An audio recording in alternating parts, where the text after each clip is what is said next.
Last video में हमने big bang के बारे में डिटेल में चर्चा की थी। बिग बैंग के चलते हमारा ब्रह्मांड लगातार फैलता जा रहा है। फिर एक सवाल सामने आया कि यूनिवर्स कितना बड़ा है।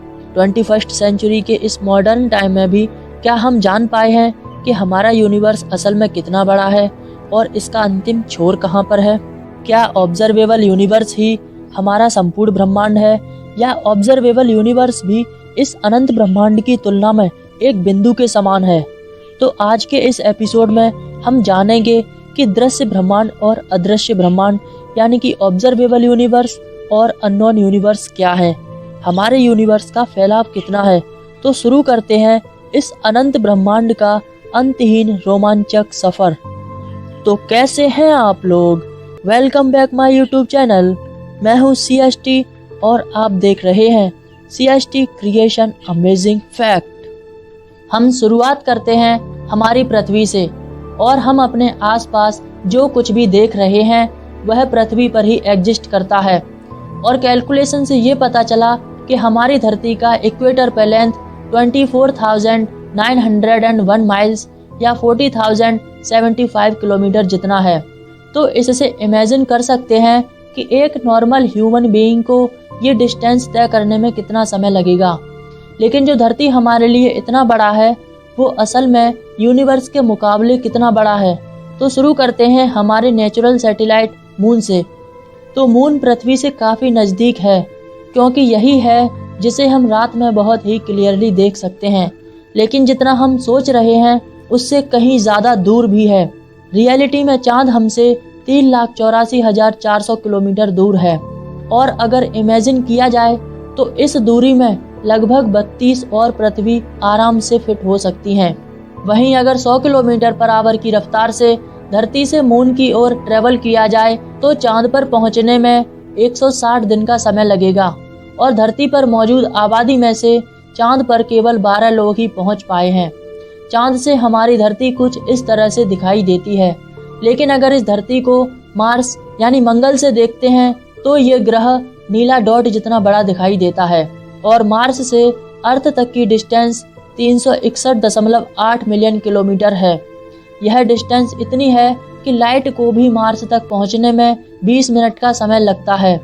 और मार्स से धरती पर कम्युनिकेशन करने में 24 मिनट का समय लग सकता है। और इंसानों द्वारा बनाया गया स्पेसक्राफ्ट वायोजर 1 जो अब तक यूनिवर्स में सबसे ज़्यादा दूर ट्रेवल कर चुका है, प्रेजेंट में इसकी दूरी धरती से 155.73 AU जितनी है। AU मतलब एस्ट्रोनॉमिकल यूनिट। एक एस्ट्रोनॉमिकल यूनिट धरती से सूरज के डिस्टेंस का इक्वल है। इसका मतलब वायोजर 1 धरती और सूरज के बीच के डिस्टेंस से 155 गुना ज़्यादा दूर है। अपने इस लंबे सफ़र में वायोजर 1 ने पीछे मुड़ते हुए एक तस्वीर निकाली जो देखने में उतना इंटरेस्टिंग तो नहीं है, लेकिन यहाँ जो सफ़ेद रंग का डॉट दिख रहा है वह हमारी पृथ्वी है। ये वही जगह है जिसमें से किसी एक जगह पर बैठकर आप ये वीडियो देख रहे हैं। वायोजर 1 17 किलोमीटर पर सेकंड की रफ्तार से स्पेस में ट्रैवल कर रहा है। सुनने में यह स्पीड काफ़ी ज़्यादा लग सकती है, लेकिन अगर इसी स्पीड से वायोजर 1 स्पेस में ट्रैवल करता रहा तो हमारी गैलेक्सी को पार करने में इसे 84 करोड़ साल लग जाएंगे। वहीं अगर हमारे सोलर सिस्टम को जूम आउट किया जाए तो हमें मिलता है इंटरस्टेलर नेबर ग्रुप। यहाँ तक डिस्टेंस मेज़र करने के लिए एस्ट्रोनॉमिकल यूनिट बहुत ही छोटा पड़ जाता है, इसलिए यहाँ से आगे की डिस्टेंस हम लाइट ईयर में मेज़र करेंगे। एक लाइट ईयर मतलब प्रकाश एक वर्ष में जितनी दूरी तय करता है उसे लाइट ईयर या प्रकाश वर्ष कहते हैं। और प्रकाश वर्ष का मतलब 9.46 × 10⁻13 किलोमीटर होता है। सूरज के बाद हमारी धरती से सबसे नियरेस्ट स्टार प्रोक्सिमा सेंटोरी जो हमारी धरती से 4.24 लाइट ईयर दूर है, वहां तक वायोजर 1 स्पेसक्राफ्ट को प्रेजेंट स्पीड से पहुंचने में 70,000 साल लग जाएंगे। और जूम आउट करने पे हमारा मिल्की वे दिखाई देगा और इस एरिया में छोटा सा डॉट हमारी पृथ्वी है। तो ज़रा सोचिए, हमारी मिल्की वे के मुकाबले हमारी पृथ्वी रेती के दाने जितना है। हमारी गैलेक्सी एक कोने से दूसरे कोने तक लगभग 1 लाख लाइट ईयर तक फैली हुई है। हमारी गैलेक्सी में लगभग 400 बिलियन स्टार्स और प्लैनेट्स हैं। अब आपको लग सकता है कि यह यूनिवर्स तो बहुत बड़ा है, लेकिन अगर मिल्की वे को जूम आउट किया जाए तो मिलता है लोकल ग्रुप ऑफ गैलेक्सी, जिसके अंदर हमारे मिल्की वे की तरह 54 गैलेक्सीज हैं, जिनका विस्तार 20 मिलियन यानी 2 करोड़ लाइट ईयर जितना है। अगर इसे भी जूम आउट किया जाए तो हमें मिलता है वर्गो सुपर क्लस्टर, जिसके अंदर देखा जाए तो लोकल ग्रुप ऑफ गैलेक्सी भी एक छोटा सा पॉइंट है और यहाँ पर 100 से भी ज़्यादा लोकल ग्रुप ऑफ गैलेक्सीज मौजूद हैं और इसमें लगभग 1500 से भी ज़्यादा गैलेक्सीज मौजूद हैं। इसकी एक कोने से दूसरे कोने तक की दूरी 110 मिलियन यानी कि 11 करोड़ लाइट ईयर की है। लेकिन यूनिवर्स तो इससे भी बड़ा है। अगर इसे भी जूम आउट किया जाए तो हमें मिलता है लेनिकिया सुपर क्लस्टर, जहाँ पर वर्गो सुपर क्लस्टर का साइज सिर्फ एक डस्ट पार्टिकल जितना है। यहाँ एक कोने से दूसरे कोने तक की दूरी 520 मिलियन लाइट ईयर्स तक की है। अगर इसे भी जूम आउट किया जाए तो लेनिकिया सुपर क्लस्टर भी एक छोटा सा भाग है उस हिस्से का जिसे हम ऑब्जर्वेबल यूनिवर्स कहते हैं। और अर्थ को सेंटर रखते हुए हमारा यूनिवर्स 46.508 बिलियन लाइट ईयर यानी टोटल 93 बिलियन प्रकाश वर्ष तक फैला है। इसमें 2 ट्रिलियन यानी 20 खरब से भी ज्यादा गैलेक्सीज हैं। ये है ऑब्जर्वेबल यूनिवर्स यानी कि दृश्य ब्रह्मांड, जिसे आज तक हम देख पाए हैं आधुनिक टेलीस्कोप्स की मदद से। तो एक सवाल यह उठता है, तो क्या हमारा ब्रह्मांड बस इतना ही बड़ा है? असल में यूनिवर्स 2 प्रकार का है, ऑब्जर्वेबल यूनिवर्स जिसे आज तक मॉडर्न साइंस देख पाया है, और अननोन यूनिवर्स यानी अदृश्य ब्रह्मांड जिसे हम आज तक नहीं देख पाए, क्योंकि यहाँ से आने वाली लाइट हमारे पास अब तक पहुँच नहीं पाई और शायद पहुँच भी नहीं पाएंगी, क्योंकि ब्रह्मांड का लगातार विस्तार हो रहा है और यह विस्तार प्रकाश की गति से भी ज्यादा तेजी से हो रहा है। अब एक सवाल यह उठता है कि कोई भी वस्तु प्रकाश की गति से तेज नहीं चल सकती, तो ये ब्रह्मांड प्रकाश की गति से तेज कैसे फैल रहा है? तो दोस्तों, इसमें ऐसा है कि प्रकाश की स्पीड से चलना यह नियम खुद ब्रह्मांड पर लागू नहीं होता।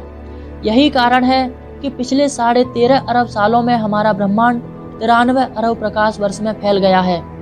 अब टेक्निकली हम 13.5 अरब प्रकाश वर्ष दूर से आई लाइट्स को ही देख सकते हैं, लेकिन आज ब्रह्मांड में हमारी विजिबिलिटी 46 अरब प्रकाश वर्ष है, क्योंकि आज लाइट 13.5 अरब प्रकाश वर्ष की दूरी तय करके हम तक पहुंची है।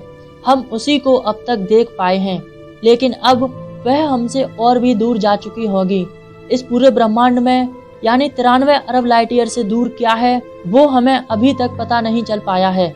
और हमारी विजिबिलिटी के बाहर जो ब्रह्मांड है उसे हम अदृश्य ब्रह्मांड यानी अननोन यूनिवर्स कहते हैं। लेकिन कॉस्मिक इन्फ्लेशन थियरी के हिसाब से होल यूनिवर्स ऑब्जर्वेबल यूनिवर्स की कंपैरिजन में 150 सेक्सटिलियन जितना बड़ा हो सकता है, और 150 सेक्सटिलियन कुछ इतनी बड़ी संख्या हो सकती है, यानी कि 15 के पीछे पूरे 22 जीरो। अगर ऑब्जर्वेबल यूनिवर्स को भी जूम आउट किया जाए तो अदृश्य ब्रह्मांड कुछ इस तरह का हो सकता है, जिसमें हमारे ऑब्जर्वेबल यूनिवर्स के कंपैरिजन में करोड़ों अरबों ऑब्जर्वेबल यूनिवर्स मौजूद हो सकते हैं इस अननोन यूनिवर्स में। यह यूनिवर्स असल में कितना बड़ा है यह तो हमारी कल्पना से भी परे है। और अगर पूरे वीडियो को समराइज किया जाए तो यूनिवर्स कितना बड़ा है, तो यूनिवर्स 93 बिलियन लाइट ईयर जितना बड़ा है। दूसरी तरफ होल यूनिवर्स इन्फिनाइट है। क्या यूनिवर्स का कोई अंत या किनारा है? तो हाँ, ऑब्जर्वेबल यूनिवर्स अर्थ को सेंटरिज्म रखते हुए दोनों तरफ 46 बिलियन लाइट ईयर्स तक ही इसकी पहुंच है। तो ये 46 बिलियन लाइट ईयर्स दूर ही ऑब्जर्वेबल यूनिवर्स का किनारा है। दूसरी तरफ द होल यूनिवर्स, इसका कोई एग्जैक्ट आंसर नहीं मिल पाया है। क्या ऑब्जर्वेबल यूनिवर्स का कोई सेंटर है? तो हाँ, ऑब्जर्वेबल यूनिवर्स में अर्थ को सेंटर एज्यूम किया गया है। वहीं होल यूनिवर्स में शायद कोई सेंटर नहीं है। और ये हमें नहीं भूलना चाहिए कि यूनिवर्स लगातार फैलता जा रहा है और ये वक्त के साथ और भी बड़ा होता रहेगा। आप यूनिवर्स के बारे में क्या सोचते हैं? ये कितना बड़ा हो सकता है? अपनी राय कमेंट सेक्शन में ज़रूर दें। तो आज की वीडियो में बस इतना ही, और मिलते हैं नेक्स्ट वीडियो में। तब तक के लिए goodbye and take care.